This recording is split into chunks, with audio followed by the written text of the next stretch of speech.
we've got that checklist. I want to make sure that we can flex left and right. And he was pretty stiff when we first started with him, but he's gotten a lot quieter with that, and a lot more willing. We'll work on the next thing too, is sending him left and right. And guys, again, the pressure on that is super, super light, super light. All right, so we got that figured out. And again, this is just that checklist that we go through. I need to be able to get control of that shoulder and send him.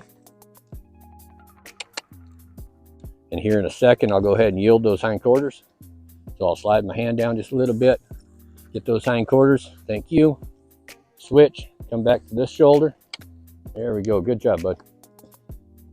And I'm going to kind of buzz through this stuff pretty quick.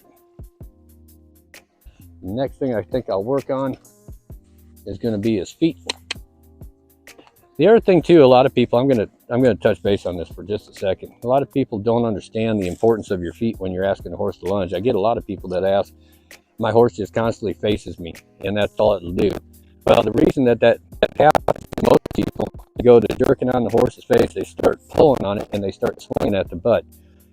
All you're going to do is get the horse to come follow that heel, and the hind quarter is going to go away from you. So the shoulder is the number one thing right there. So by getting a hold of the shoulder and step into it, again with those feet, the importance of your feet. I see a lot of people, they're trying to chase the horse, pull the horse on top of them, just to get them to do something like this. And what they end up doing is pulling the horse right on top, disengaging the hind quarter. And most of the time what they do is they'll step back out of the way as they swing. They're always stepping back. When you do that, all you're doing is inviting that horse to come on top of you. So I'm going to show you again the way you should do it. You got your horse standing there, shorten your lead up, give him direction, step towards him, push that shoulder out. Make sure to feed that slack so he doesn't hit any resistance right there. So that's number one right there. And of course, we'll recap this later when we go live again tonight. All right, so yielding the hindquarters, I'm just going to go ahead and shorten up. Get to that hind quarter. It didn't quite do it there, so I'm going to go ahead and get after him. There we go.